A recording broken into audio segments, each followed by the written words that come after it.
Hi, got this damn lockdown hair.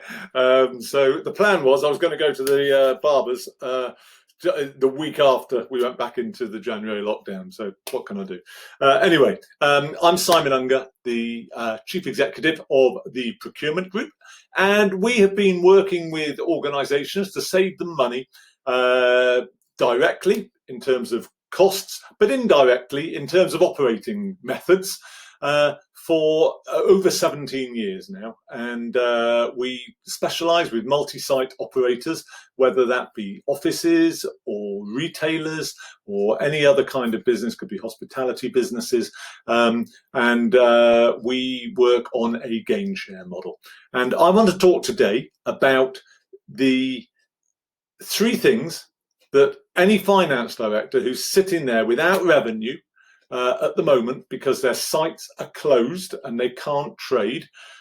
Three things that those finance directors can do during lockdown to make themselves come out the other side fitter and better than they went into lockdown.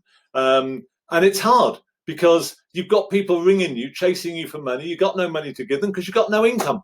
But these are three things you can do, you can get done to actually make a difference for when you come out the other side. So you're going to maximize your revenue, the revenue dropping down to profit when you come out the other side. And those three things are: number one, review every single expense line.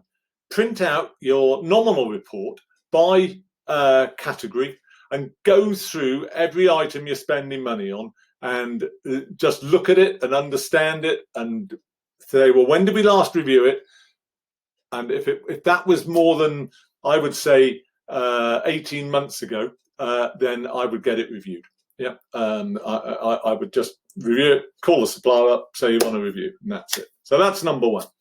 Number two is your contracts. Know where you are contractually with everyone. It's the biggest issue is that you've got contracts with people. It could be for laundry, it could be for electricity, it could be for gas, could be for telecoms, could be for anything.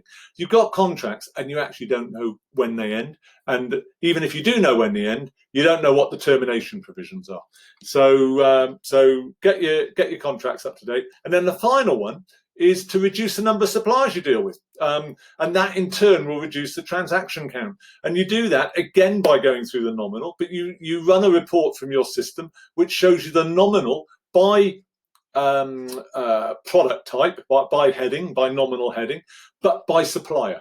And you see how many suppliers there are in each heading, and then you ring them up and you say, can you supply the stuff that Billy Bloggins can supply or supplies us with at the moment? And you find out who can, and then you ask each of the people who can provide the whole lot to quote you for it. That's it.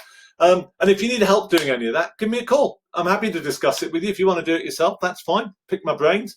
And equally, if you need a hand, then we're here to help. And we'd love to be able to do so.